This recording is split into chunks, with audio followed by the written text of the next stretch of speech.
Welcome to the Life's Best Medicine podcast, where we are finding hope and healing one episode at a time. No appointment needed, no rubber gloves, and no copay. Just a healthy dose of life lessons to help equip you for this wild journey we call life.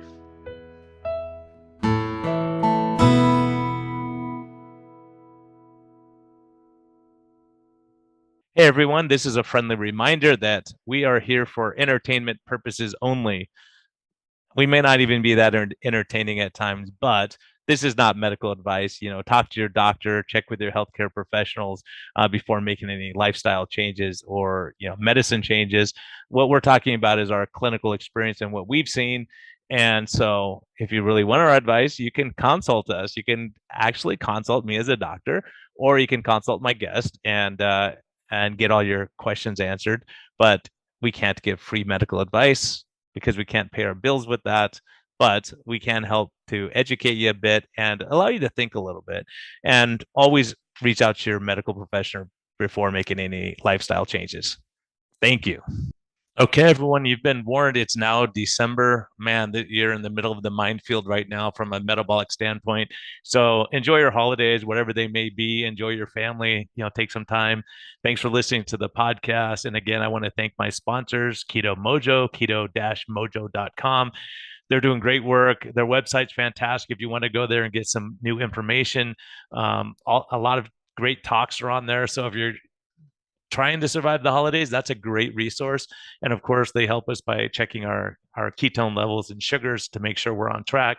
So valuable tool. I use it with my patients who have a continuous glucose monitor to get a more accurate blood sugar level in case they're confused by some of the confounding factors that happen, like sitting in a jacuzzi, for instance, or laying on that sensor at night when you're sleeping.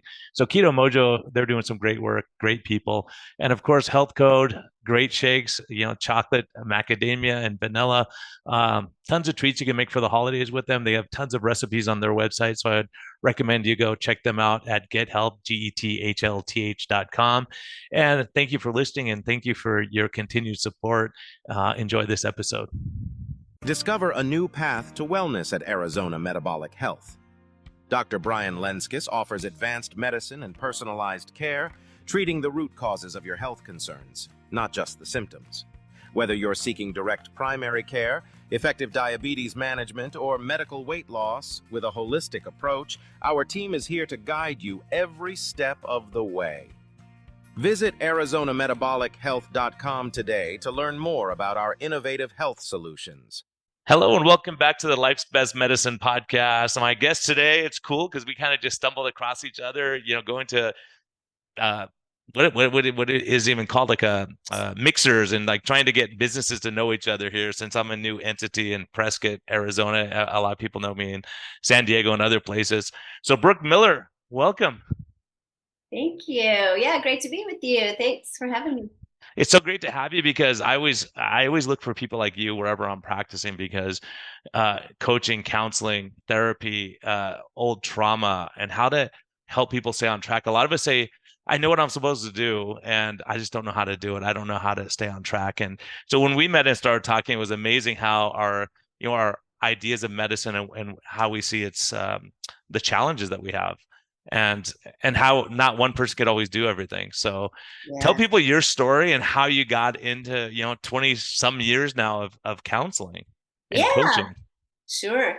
So I started off as an anxious kid, probably a mix of nature and nurture.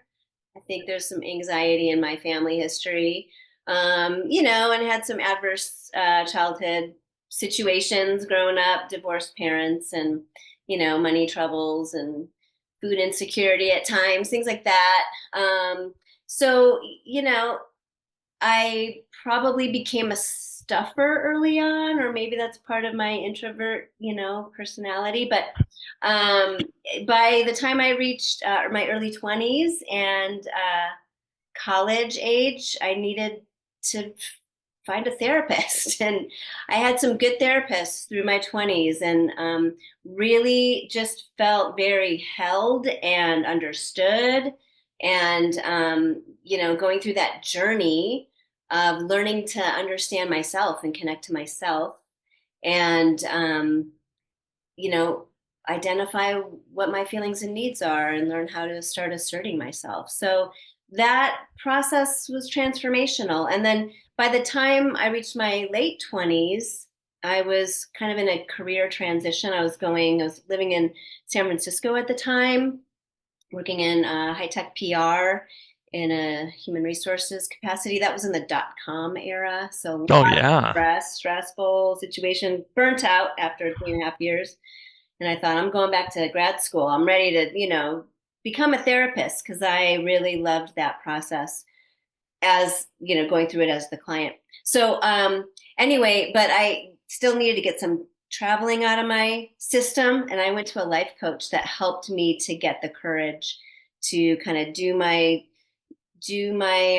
travel dream before I settled down into my second career, which was therapy. So that was my introduction to life coaching, and it was equally powerful in a different way, different questions, different approach, more future focused. And fast forward, then I came back from that traveling experience, went to Southeast Asia for 3 months on my own, and traveled abroad. Just had amazing experiences, and came back feeling very empowered. Then when I went to grad school and got on the path of becoming a therapist, which is probably about 5 years total from the beginning of grad school to getting licensed, and just loved it. Fell in love with it. Had great supervisors and great teachers along the way. Great experiences, and that was in 2002 when I started in mental health, and I got licensed in 2008 and then got certified as a life coach in 2012. So, there's some overlap between therapy and coaching, counseling, but there's also distinct differences. So I do a blend, I do a really integrative kind of approach to all of it. Because it sounds like a lot of therapy. We're working on all the all traumas and abuse and all those things we went through as kids, and Yeah. it became abundantly clear to me as I was working with people with morbid obesity, diabetes, chronic disease, how common this underlying adverse childhood events and the data that's there and the sciences that's there, and then working on that and at the same time looking to the future is like, how do I change those coping skills that are maladaptive for me now to be productive or to overcome some of these obstacles in life? Yeah, exactly. And like, I mentioned me being a stuffer, learning to be a stuffer. If we suppress, I often say to clients, suppression leads to depression. It can also lead to, explosion, explosive Mm, temper, finally, mm. there's only so much we can hold in, or it can lead to disease, right? Disease in the body. So it's going to go somewhere. So, yeah, the basic differences are, psychotherapy kind of helps us to, it's a medical procedure, right? Mhm. It's we're trying to heal wounds. We're trying to increase functioning. We're trying to reduce symptoms. So, when someone comes with anxiety or, depression, we're trying to reduce symptoms and increase functioning and increase coping skills. So psychotherapy kind of looks back at the past.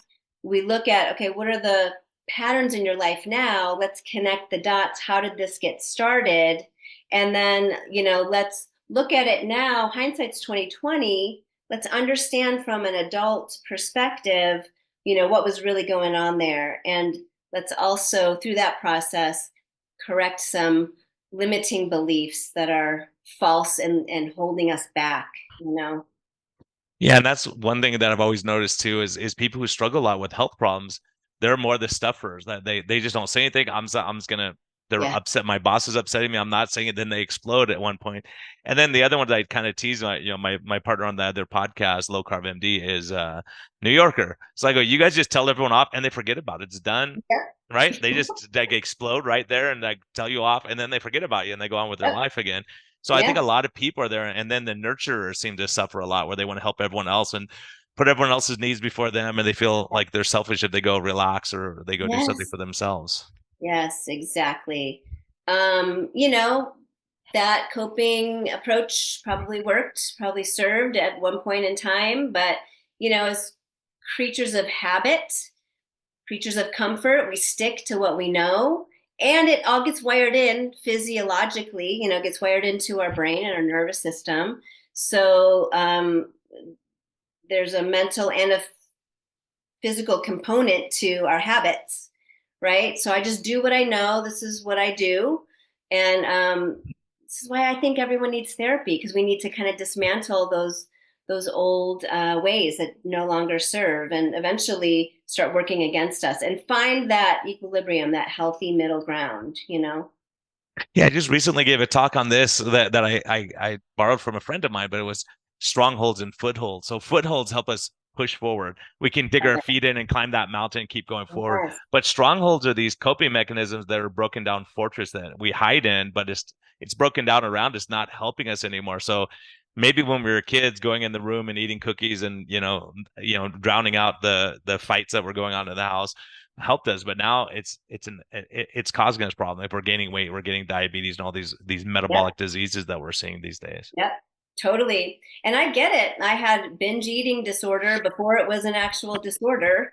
Back in my teen years, it developed, and into my 20s. So, that when we don't know how to regulate, then we look outside of ourselves, drugs, alcohol, screen time, whatever, food, lots of things. So, yeah, that journey of self-awareness and learning coping skills, that's a lot of what I do as a therapist. As a coach, we're more future focused. There's a lot of education, accountability, goal setting. I like the analogy of a continuum, right? So I kind of Mhm. think of therapy as like bachelor's level self improvement, self development, right? I'm getting to know myself, self awareness, getting to understand what my patterns are, my triggers, my coping mechanisms, learn about that, progress along the continuum, function higher, get, better coping skills on board, lower the symptoms. And then, with coaching, it's like, um, life's good. I want more. I need accountability. I need some Mhm. structure and some help to push through to reach my goals. How do I live into my potential? Right. There's not necessarily any symptoms that I'm struggling with. Yeah, and I think now you're looking more towards the positive, saying, okay, how do I achieve these goals I have? Where do I see myself in 5 years? And a lot of us, I've noticed when I have new patients come in, I'll ask them, especially when I can sense someone stressed, and I'll ask them, what do you do for fun? And the answer is almost always like, what do I do for fun? Like fun, I'm surviving. I got 3 kids.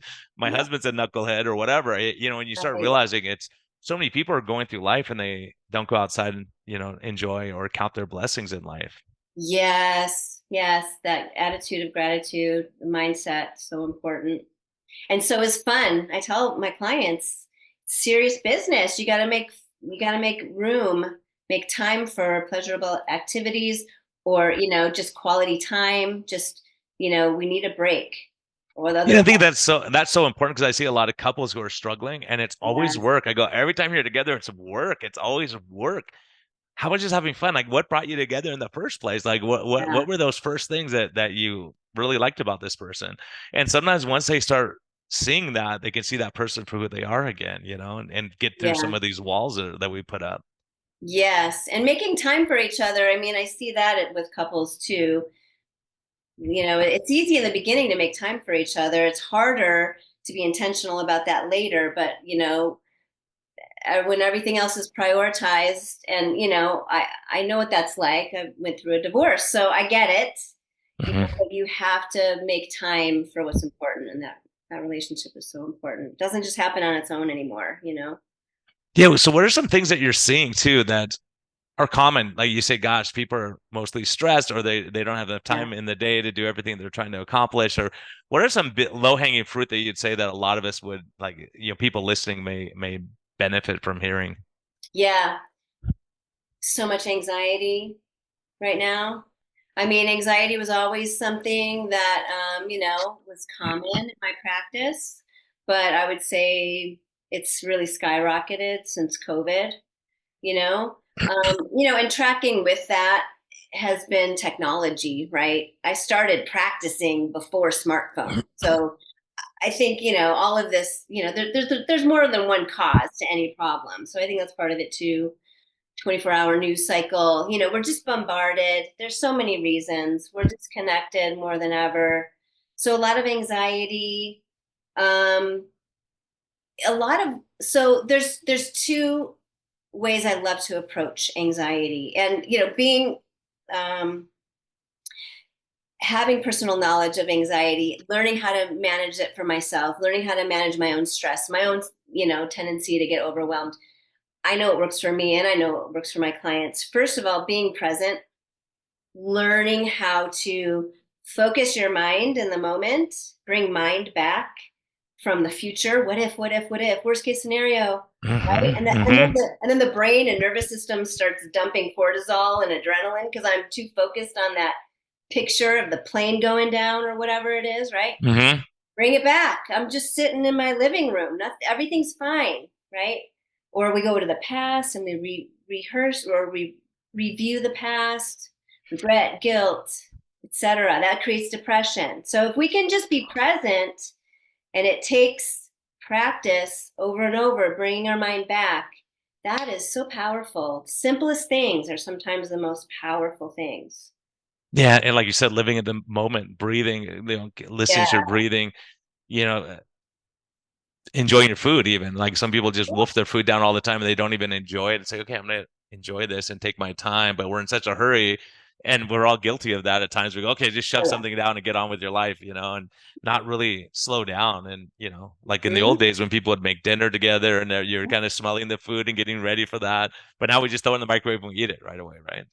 Oh my gosh. And everybody's in a different corner eating separately with headphones on, a screen in front of them. That breaks my heart. There's lots of, just on that point, real quick, lots of research that shows families that eat together at least 3 times a week, um, you know, adolescent sexual activity goes down, adolescent drug use, alcohol goes down, depression goes down. Gang membership goes down, all Sure. that when you're connected because that becomes their Connection. family because you're not their family anymore. And I see that the breakup of Yeah. the family and Yeah. mom and dad are working all the time. They're not there for the kids and they don't say, wait, let me take a breath. Let me go to the swim meet or let me go do those things that Yeah. matter because it's hard when you work all your time to be in a play or something and no one comes to support you. I see that all the time. So sad. Yeah. Yeah. What are we prioritizing? So yeah, that's another part of mindfulness training is being intentional. What is the priority? Is it the priority to work overtime or be there, show up for your kid, or just spend time together, make a meal together, have a meal together, check in with each other? Yeah, and some of the stuff that you mentioned, it's really when I look at the physiology of it. So there's studies showing that.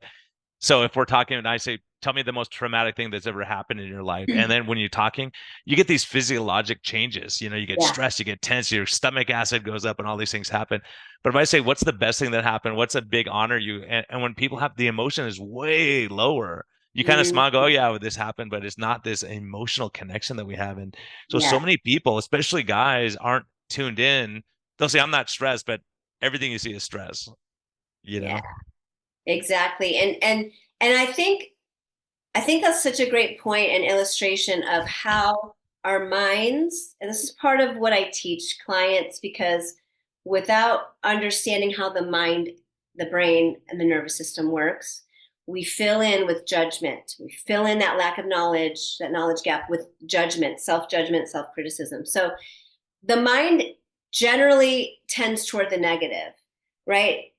From an adaptation point of view, if I assume negative, I'm going to be safer, right? And then you add stress, depression, anxiety, overwhelm. I'm going to assume negative even more Of automatically. course. And lack of sleep, right? My wife and I, when And we're, all those factors. whenever we had an argument, it'd be if we're hungry, tired, not sleeping, you're going through stress. And so I've Yeah. seen it, even in my own practice, doctors under major stress would snap at each other. And I know they're good people, but when you're under chronic stress, it is just, you just aren't going to put up with anything else at some Yes. point. Yeah. Yeah. The buffer is gone. So yeah, understanding that we're already, as human beings, we're wired toward the negative. Of course, my initial thought is going to be negative. This is where CBT, cognitive behavioral therapy, comes in. So I'm going to go, oh, yep, there's the worst case scenario. Of course, that's natural. Let me redirect my focus, pivot. Well, what's the likelihood of that happening? What can I control in this situation? What can I not control? What do I know? What do I not know? Right? So I can kind of ground my focus in the truth and not get kind of swept away in this bad mental habit that I've unintentionally developed of freaking myself out and getting caught up in the what ifs.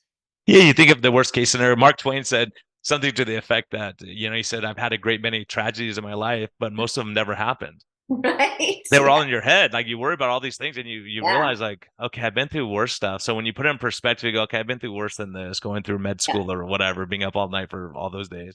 So I Yep. could probably get through this one. But you're right, this Yes. negative self-talk, and it's amazing. I think we talked about how frequent it is. And I just had a patient the other day, and she was saying how she was terrible because she ate cookies, and then she was terrible because she did this wrong. And I'm like, what about all the stuff you did right? I said, if you were going on vacation, would you take yourself with you? Like if that was your friend who just said bad things about you all the time, or do you want someone who's going to encourage you a little bit? Like your worst enemy right now. And she started laughing. She goes, "You're right. I criticize myself all the time."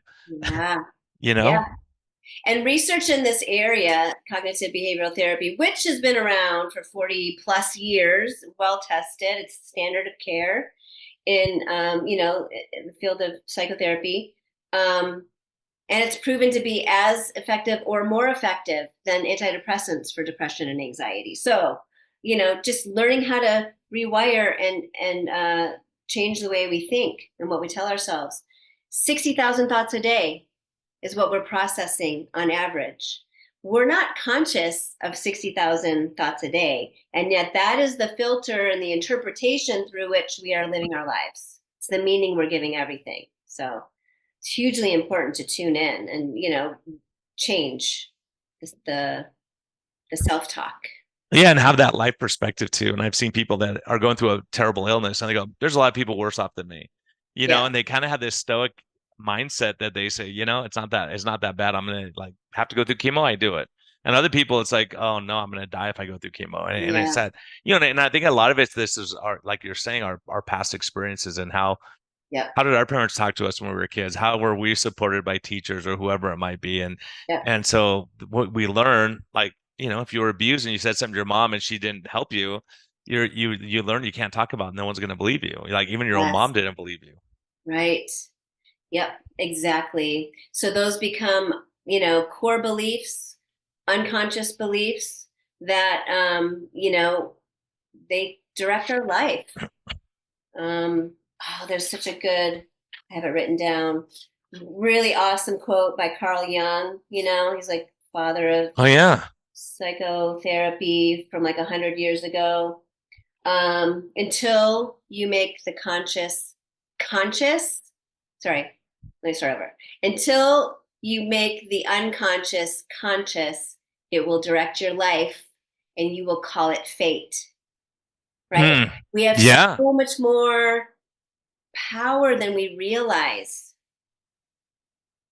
So, It's true, and so much of that is self-fulfilling because you think I'll never be able to do this. I can't stick to a diet plan. I always blow it after 3 weeks. I yeah, can't never do this. I always eat in my car. And then yeah, when you get past these strongholds, and you go, look, I don't need it in my car anymore. I've heard so many great stories like that where people said, yeah, no, it's not me. And interesting that you say that too, is I had a uh, hypnotist. And I was talking to him. He hypnotizes people, and I've seen benefits for smoking and different things like that. And I said, who can you hypnotize and who can't you? And he says, if someone doesn't believe this is a problem, like if you have a core belief all the hypnotism in the world cannot overcome that. For instance, Right. if you're smoking and you don't think smoking is bad for you, but your significant other wants you to quit smoking, and you go, yeah, I don't really think it's bad for me, but they want me to quit, so I'm coming here. He says, I can't help you because if you don't Yep. believe it's bad for you and it's going to cause these bad things, I Yeah. can't help you. And if you're not ready to change your lifestyle, I can't really help you. And so sometimes people have to figure that out and come to the end of themselves, you know? 100%. And I think we were talking about this a couple weeks ago. There was a study out of Stanford, maybe 5 years ago, where they told clients, the participants, okay, we tested your genetics, and you don't metabolize very quickly, and so you have a slow metabolism, and they tested their metabolism before and after giving them that false information, and their metabolism actually slowed down after they had the belief that their metabolism was slow. So the body follows the mind. That's Yeah, it's powerful amazing. information. It's amazing. And I think in that same lab, they were doing research with certain chocolate shakes that they were giving people. And one, they said this has tons of calories in it and it's going to make you gain weight. And the other one had, but it was the same thing. It was the same amount of calories, but some people would gain weight with that and people would lose weight when they thought they were having less. And then there was another interesting one they did with maids, and they got the maids, and half of them, they told them, look, you may not think you're doing more exercise than what they're recommending by the American Heart Association. You're way above the average. And the other ones, they said, you don't exercise enough. You're not, this job isn't as demanding as it should be. And the ones who they told the exercise was enough were start losing weight out of the blue, like out of nowhere, like with no other change. And it's just amazing. Like we don't Yeah. realize the power of the mind and how if you have negative thoughts all the time, it's putting and we've talked about this, and this is what I love. There's so many people that we've come across that are talking about this sympathetic tone being a problem when we're always in this fight or flight state, and we can't just go into that everything's okay state Yeah. because our body is pretty smart. And if we're always in this bad state, our body says, "Uh-oh, bad times are coming. Let's store fat. Let's not burn calories. Let's take Yeah. away muscle mass." And you're killing yourself trying to exercise your way out of this thing, and it's so hard. And there's actually studies with they did a study with women who were middle aged trying to lose weight, and they were on an 800 calorie diet, which is very low calorie diet. And Uh-huh. half of them were sleep deprived and stressed. The other ones weren't. And what they found is the sleep deprived and stressed were burning muscle mass. The other ones were burning fat mass. And so Wow. because your body's saying, uh-oh, bad times are coming. Get rid of muscle because you need to conserve your energy. You can't waste it on Right. muscle, because it's very energy demanding. Yeah. So a lot of them, that's the one thing I was noticing in my practice too, and you can help me with this, is my hardest patient, I would look and go, oh, this is gonna be a challenge. Someone who's stressed out, full-time job, stressed out, like my classic lady with a real estate agent, type 2 Mm. diabetes, two Mm. kids, one's on drugs, husband's not very attentive. And while we're meeting, like we're doing our Zoom meeting, like, for a half an hour meeting, she go, hold on, doc, I got to send these emails. I'll be right with you. Like, no, no, emails right now. Send it. I got to send this right now. And hold on. Oh, my phone. Hold on. And I was like, oh my gosh, are you always like this? She goes, no, I toned it down for you. And I was like, oh my gosh, right? Because you see, they're in this mode all the time, and it's hard just Yeah. to be at peace and relax. Yes. Self-care and boundaries. Talk to a lot of my clients about that. Now, somebody in that situation, there's going to be real life barriers to that. She's got a very full, busy life. She also created that life, and I promise you, there are opportunities for her to, increase boundaries here and there, even if it's a mental boundary, like, after this certain time, no email, or no more screen time, or this is my new bedtime routine, because sleep is so important. I mean, if there's any place to start, that's always a good one, right? Sleep. Yeah, making those. I need my sleep. I have to, like, how do I? So it's not like the reason I say that, like, I can identify with this is for 18 years of my career, had over 2,200 patients, always on call, always busy, up all night, lack of sleep, working 18 hours, and then going home sleeping for 4.5 hours, spending an hour with my wife. It was crazy. But you Yeah. realize, like, when you're in that situation, it's like, I would always say, people would ask me how my job is. I said, it's like being on a treadmill that's going a little too fast. You're running Mhm. as fast as you can, but you could do it for now, but you can't do this for 30 years. You cannot Yes. maintain this. And Right. so many people are looking at their life like that, and they don't know how to get off that treadmill. Yeah. Yeah. Well, we create our lives, and sometimes it gets kind of, out of hand, and it's maybe time to recalibrate, and be a little more intentional. I think we talked about this before too. I mean, at least 50% of our daily decisions are just autopilot, habit. This is what I do. This is how I do it. This is where I go. This is the direction I take, right? It's just reaction. So, yeah, taking a good look at where can I restructure some things, or reset expectations, or delegate, or get some support, and I personally believe 22 years in this field, half the benefit of therapy, counseling, coaching is external processing, articulating what's going on, getting out of our head, and verbalizing it. That's half of the benefit. That's where a lot of awareness comes, and sometimes ahas. But then the other half is problem solving, skill building. And it's not always comfortable. It's not easy. A lot of times, like you said in the beginning, we know what we need to do, but we're not doing it.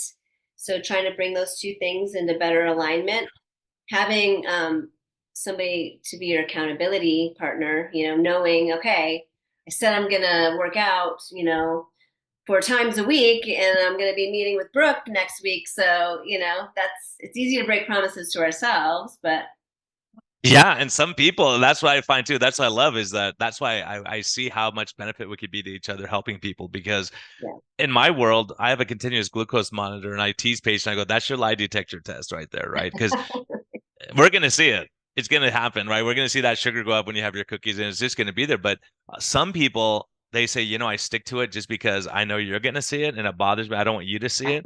And other people go, no, I'm competitive. I want to get that as low as possible, so I don't want to see it. I Yeah. don't need you to, I don't even care if you ever look at it, but it helps me because I know what's Yeah. happening. Yes, right. Internal motivation versus external motivation. It works for both types of people, which is awesome. Yeah, that's good stuff. Yeah, and having the accountability, knowing you're coming in and saying, okay, how did it go? Did you apply for that job? They take those steps, and to have someone that's in your corner that you don't want to disappoint too. I think there's Yeah, some benefit to that. for sure. And then, you know, um, I also worked, psych education for a while with bariatric surgery patients before surgery, and some of them came and saw me after surgery. And, you mentioned the shame, right? I'm still eating, to cope. It's, of course, you're still eating to cope. You haven't replaced that with anything. We need to build up your coping toolkit. We all need, a toolkit that's full of tools. One tool isn't going to work. And also sharing with clients that, our habits are wired into our brain and nervous system, so it's going to take time. And the progress is not a straight line. There's going to be peaks and valleys. So celebrating the tiny wins, acknowledging, the victories, so important. Again, though, our mind is going to go, yeah, but I have so far to go, or yeah, but I messed up. Yeah, but you had 4 days of doing well. How did you do Exactly that? right. Exactly. And then what happened that day when you went off track? Yes. What happened? Oh, my husband was mean to me. I got upset with Yes. my boss or whatever. And you go, okay, what do we do different next time? Right? What Yep. did you learn from this? Oh, next time I'm going to have that. Or you go to a company meeting, and all they had was, pizza and spaghetti and cake. So I was hungry and I ate. So, it's one of those things. And, Yeah. and you and I have both talked about this, like, okay, it doesn't make you a bad person. You ate a cookie. Okay. Yeah. You didn't shoot someone. You had a cookie. Okay. It's a little different. So, I think these kind of things, and what was really intriguing to me is when we started doing, lifestyle medicine stuff more, and, cutting out the processed food and sugars with our patients, treating diabetes, what I was treating. And then we started seeing our patients saying, I'm not as stressed. My mood is better. I'm getting along better with my relatives, and everything Yeah. started getting better in their life. Then they say, I feel like exercising again. My energy is a little bit better. Yeah. So what we found was, and we got attacked a little bit on social media by other doctors, actually, because I said, it's weird. My patients seem happier. And my partner on the podcast said, I'll tell you what's even more weird than that. I have 5 guys in the last 2 weeks that admitted that They stop watching pornography when they start eating right and being healthy. They start having more sex with their partner, and they stop alcohol. And I'm like, and so people say it has Wow. nothing to do with it. But it's interesting. So much data has come out saying, for instance, the perfect example is bariatric surgery. People don't realize this, but if you're 350, 400 pounds, you go in and get your bariatric surgery. Guess what happens after that? Increased risk of alcohol abuse, drug abuse, Yep. cheating on your spouse. All these. Why? Like Brooke, like you said, you have to replace that chocolate cake that you used to eat when you were upset with something Yep. else. Now, what do we Yeah. do? Yep. And you have to fill that void that has now been created with something healthy. You have to fill it consciously because the void will be filled either unconsciously or consciously. Unconsciously, I'm going to seek something, easy and addictive. So planning, relapse prevention or planning healthy, replacement activities, so important. But it takes time, it takes time to rewire and to reestablish new healthy routines. We live in a society where we're just so impatient. We have no ability, no opportunities to develop patience anymore, right? And then we tell ourselves, well, I'm just not a patient person. My mom always told me how impatient I was, right? And now it is like baked in there. So how am I ever going to learn patience if I don't think I can? Yeah, and that's these strongholds too. I hear people say like they show up late every time for your appointment. I go, you're late every time, and like it's not nice to other people who are they're gonna have to wait because you're late. And they say, well, I'm just late all the time. I'm just late. I just procrastinate. I'm just this. I'm just lazy. I'm just not as smart as everyone else. Like, Mm, where's that come from? right. Right? But it's just been so inbred into them over the years of just believing something. Saying, how if you set your alarm 10 minutes earlier? How if you do this? I mean, do you have some skills? And that's where you come in to give people Yeah. skills because a lot of people, some of the stuff that I see and what I'm doing is, oh, I just don't have time to prepare my meals in advance. So I always I have to go out to get pizza at night because I didn't prepare my meals. Like, well, how do we? So someone like you could come along and coach and go, okay, how do we do that? When do you have free time? Saturday, Sunday? Can we barbecue a bunch of stuff and have it? Or could you prepare your stuff, get your Tupperware out or whatever you're going to do? Yes. And so those skills, once people master that, they go, I'm feeling great. I'm able to do these things. And they go, maybe I can plan ahead, some people Yeah. who couldn't. Breaking through the limited thinking, and it's action and results that change our belief system of what's possible, right? But we have to take the actions first. So a lot of times I hear myself telling clients, action precedes the feeling. I don't feel like doing it. Well, Hmm. that's not the criteria for doing it. You make up your mind. And I'm not the most disciplined person, but I know how it works, right? I have to get out of my head and just put my sneakers on and just go for the walk, right? Don't get caught up in that internal conflict. Yeah, once you go, because we could all find so many excuses. Too Oh hot outside, it's too cold, it's too windy. My shoes are too tight, and then you go, okay, yeah. I'll just go out. But once you go out, there's no one who Yeah, exercises and then says, I wish I didn't exercise today. Right? You exactly. always say, I'm glad I went. It was good. Even walking the dog, sometimes I'm tired. Go, let's take the dogs for a walk, and you get out and you see the stars and it's beautiful. And those kind of Yeah, things, just enjoying the moment and not just be sitting watching reruns of your whatever murder show that you watch or whatever. 100%. Yeah, totally. So what are some coping skills that help people like this? If they say, like I'll say me, okay, I get home every night and I had a hard day at work and my boss is a jerk. So I said, I just want to have like my margarita to relax and then a couple glasses of wine. And then after I have my wine, then I don't care anymore. And I have, a couple pieces of pizza or whatever. Yeah, I mean, again, we probably know that that's not the best choice, Maybe go for a walk first and earn that margarita, you know? Maybe you don't Yeah. need And maybe you go for the margarita. walk and you don't need it anymore because you feel relaxed because it's Yeah, like you're saying we're feeling that we need something right now and yeah. we need it now. And the funny thing I read about habits is that bad habits have a very rapid return. Like you do something Oh, bad, you yeah. feel good because you get your margarita. Good habits, or you don't see the reward for a long time, so you go, forget it. I'm doing all this stuff right. I didn't eat cookies this week and I didn't lose 20 pounds. So I'm not doing this anymore, right? Because you Yeah, want it right now instead of saying, hey, guess what? Your sugars came down. Your continuous glucose monitor looks better. You're yeah. less stressed. Yeah, tuning into, maybe the subtle positive changes. I am a big proponent of tracking. So when you are trying to build a positive habit, give yourself credit on your phone or your calendar, write it down somewhere, write it down, put an X on there, whatever. But we have to anchor in that tiny victory, that win, because we need positive reinforcement even from ourselves. So that's what gets the momentum going. And then not doing an all or nothing. Well, I already broke my diet, so the rest of the weekend, forget it. I'll just start again on Monday. Yeah, it's funny. I heard someone talking about that one time, and they said it's like if you take your cell phone out of your pocket or out of your purse and it falls on the ground, and you pick it up and you dust it off, and it's not messed up. You put it back in your pocket and you walk on.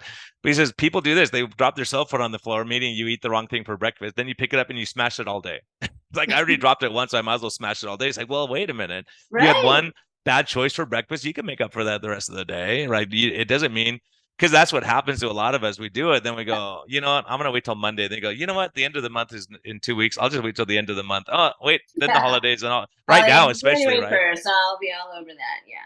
Yeah, right now it's like January 1st. I'm gonna be all in, but right now I'm gonna eat everything and I'm gonna gain 20 more pounds, and then I have to take it all off and be disillusioned and frustrated.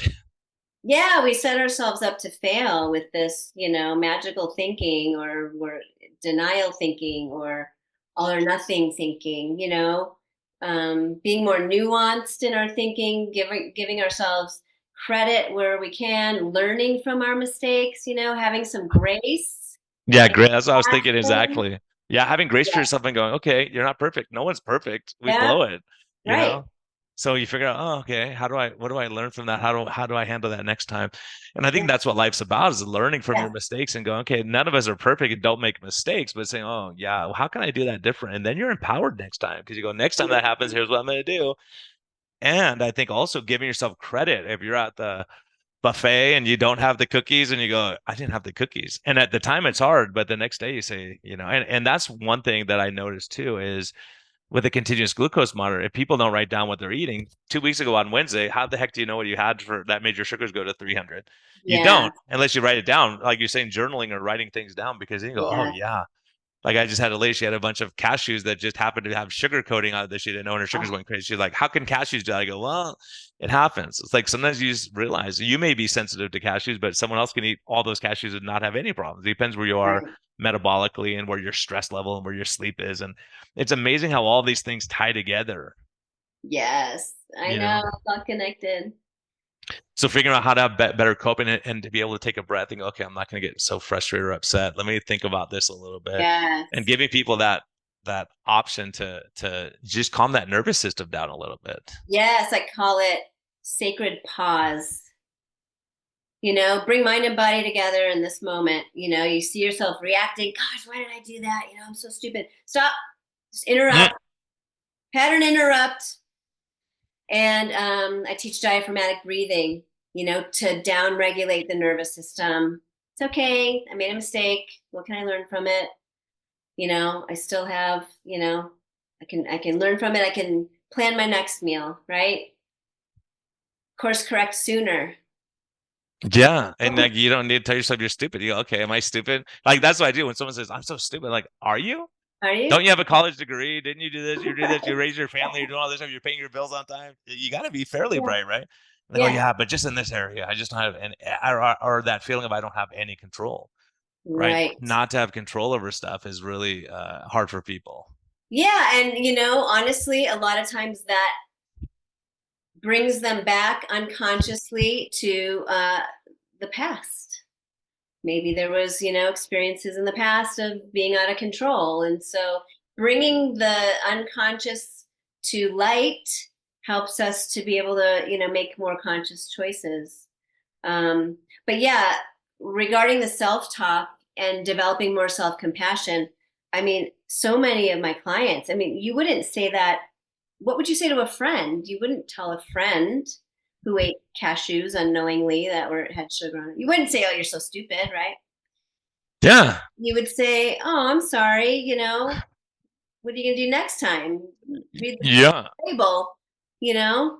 bummer, but you learned something. I mean, you wouldn't talk like that to a stranger. Why are we talking like that to ourselves? Yeah, that's what's funny is and I see that and I think it's the negativity of our society in a way where on social media, someone will lose 100 pounds and then the person will comment, look at those, look at you have all that loose skin. It's disgusting. It's like Oh, that person lost 100 pounds. Like, is that what you see? Is that how really? where your mind goes? And it's like, what's this person like when they go to the grocery store or they go, Oh, have to take their car in to get fixed? Like, how do they treat people in real life?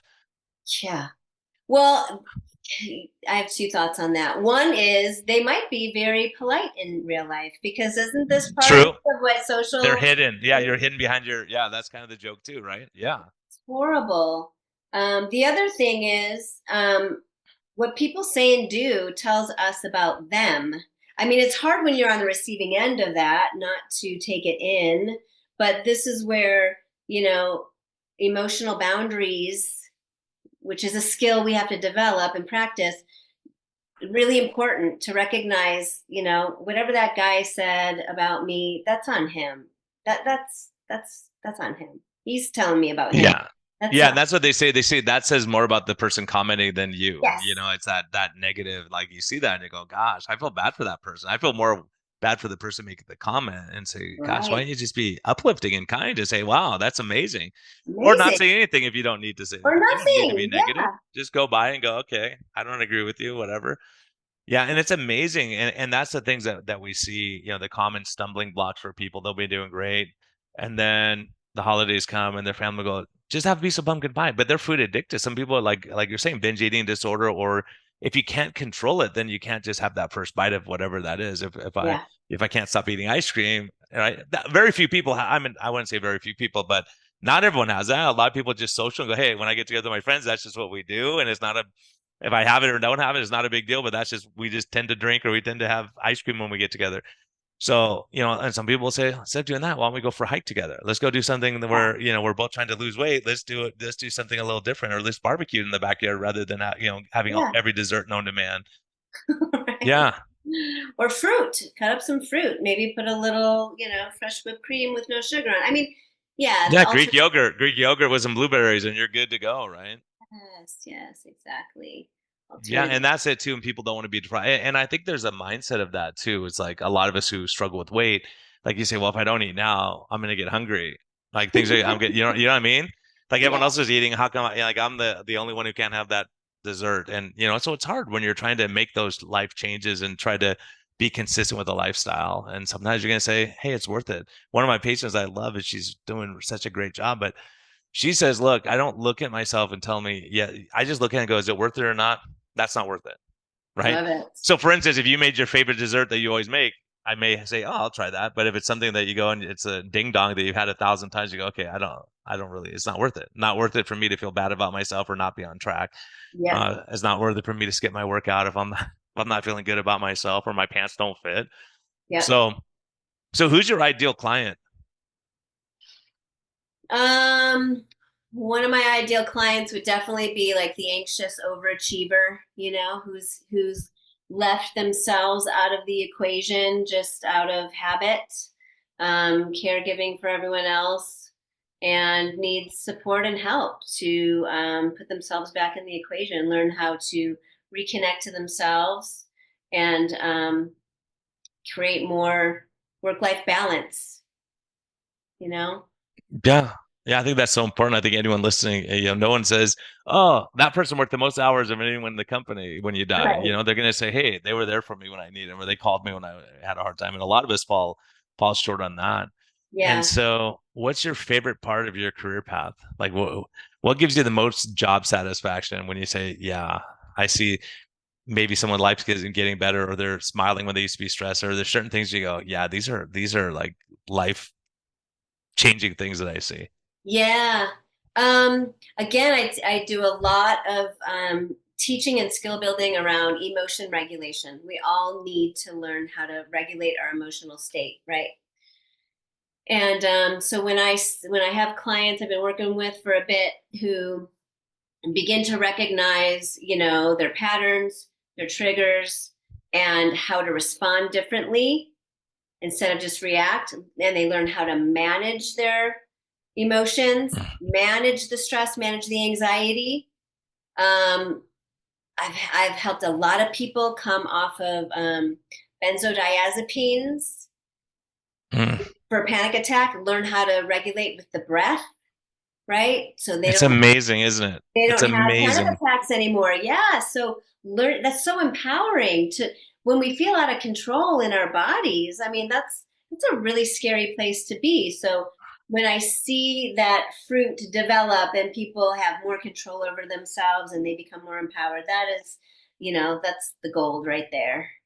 Yeah, it's amazing to see someone who's totally stressed and anxious, and it's such a hard thing for family members or friends who don't struggle with anxiety. So Yeah. just the other day, and I have a husband who's pretty calm, and the wife's really stressed all the time. And he goes, "Just calm down, just calm." I said, "Okay, just imagine you're drowning in the middle of the ocean. I'm up on the ship. You're down there in the ocean. I'm saying, calm down. It's okay. Don't worry." And you're drowning. Like if I get you a life raft or something you could hold on to, then you can calm down a little bit. So she's Yeah. in a stress state. You can't say calm down. It's not just going to calm people down. Make it worse. It's gonna just make her mad.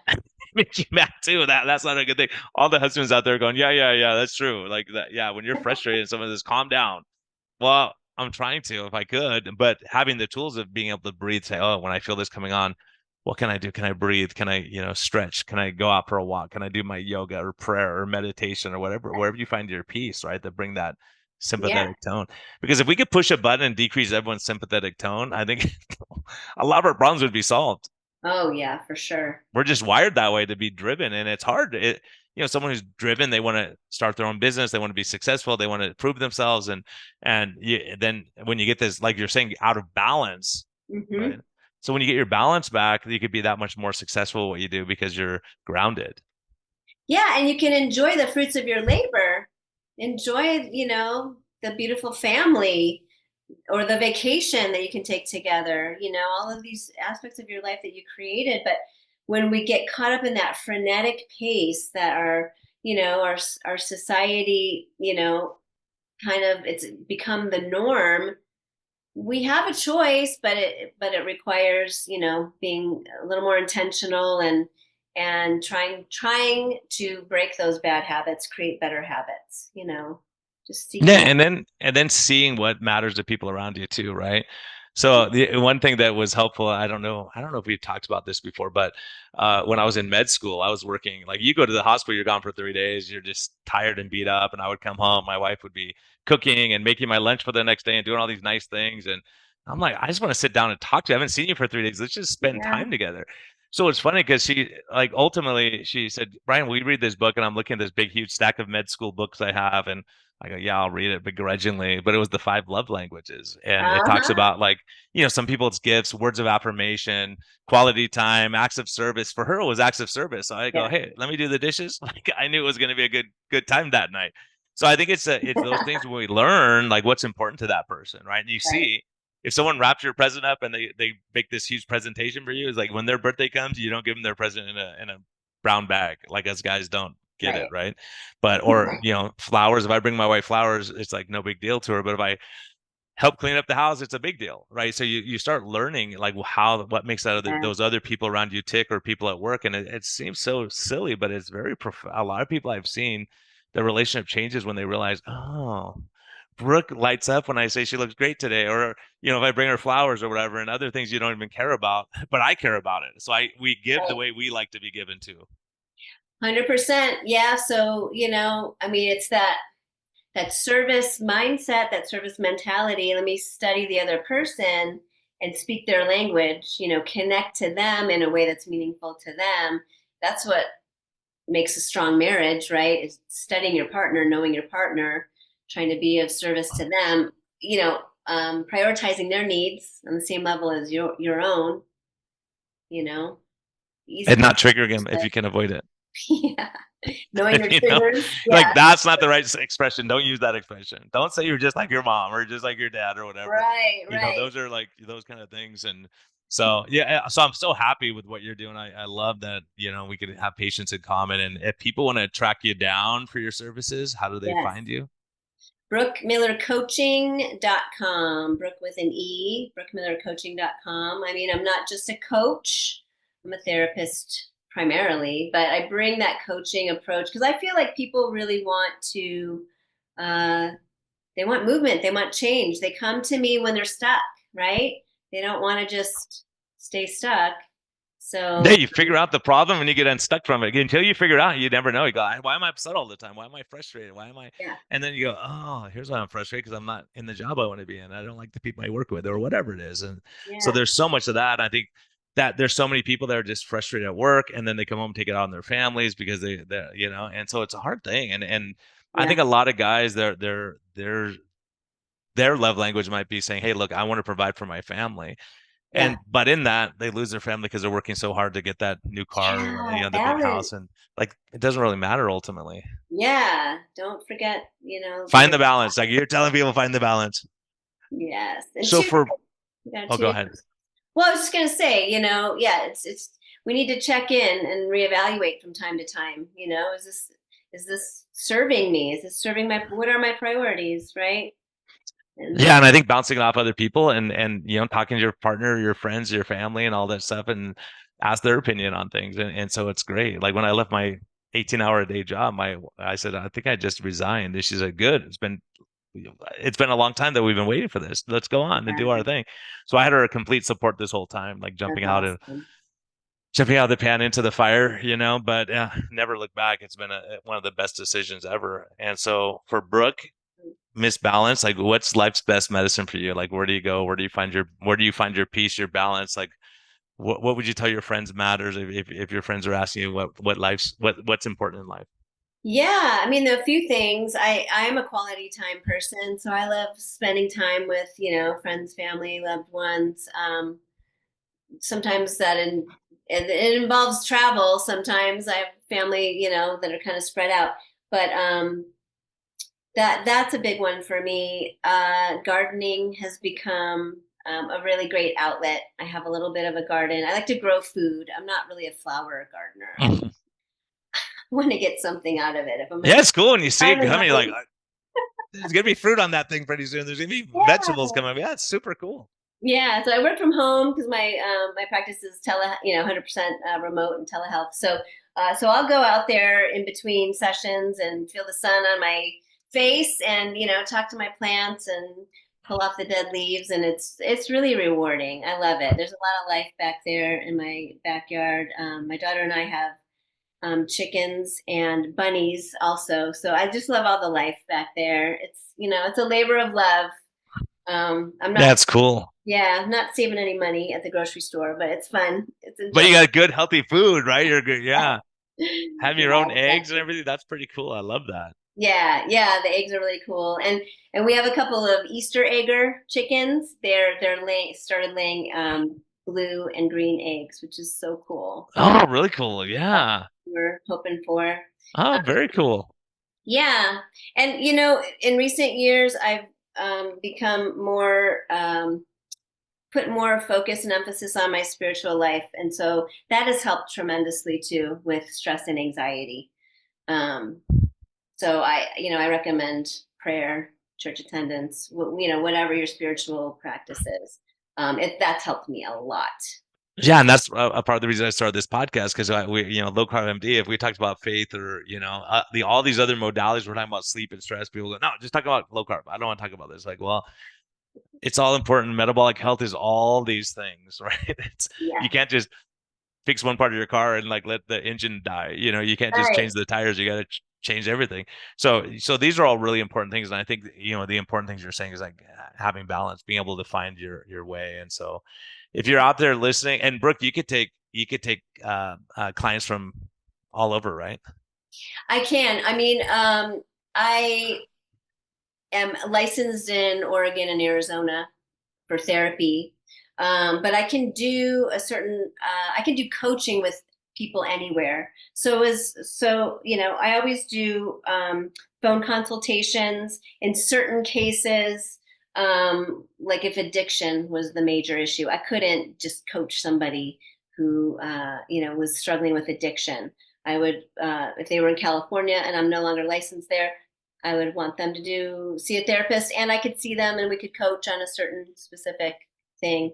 So there might be some, workarounds, but yes, short answer is I can Yeah, work. and if they're seeing their addiction specialist, and you go, I'm going to coach you on this part of your life, and Yeah, they can coach you on that part of your life. Yeah, I know there's a exactly. lot of gray Licensure areas and all that issues stuff. and, interstate issues and, that I have to color in the lines, but But all of Arizona, we got you. So we got patients here. My patients, as we go to practice here, there's a need. There's a huge need because, you know, us physicians are not trained in all the counseling techniques that you have, and it really, if you want people to be successful, they need both. They need someone to monitor their labs and get them on track nutritionally, whatever. But I think the coaching is such a huge part of it. And I see, as a matter of fact, a good friend of mine that I just spoke to this morning, who's an endocrinologist, but she's really good at what's the word, motivational interviews.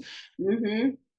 So I was telling her, I said, I'm so convicted by you, Sona, because I can't handle, like, for me, I get frustrated. Not that I can't handle, I've learned, but someone who says like, oh, your sugars are high. Let's change this or this. I can't do that. No, because it's too hot outside. No, I can't do this because of this. I can't do that because of my husband. I can't do this because of my boss. I'm like, we got to do something.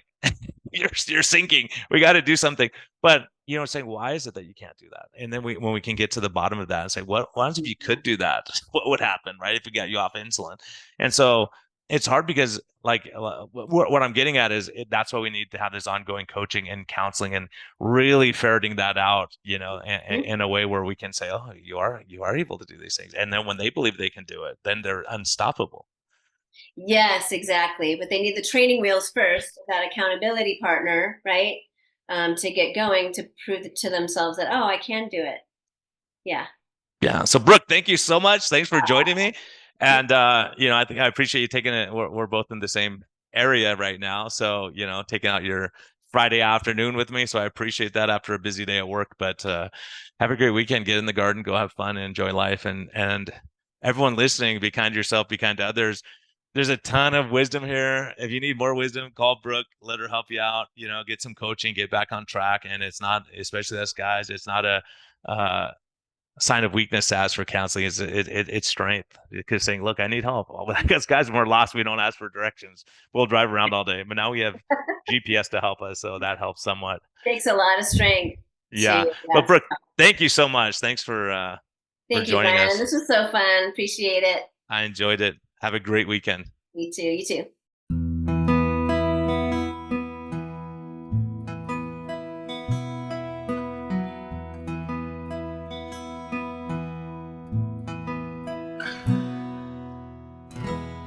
Thank you for listening to this episode. We greatly appreciate your support. We would greatly appreciate a positive thumbs up on all of the platforms like iTunes and Spotify or wherever you're listening.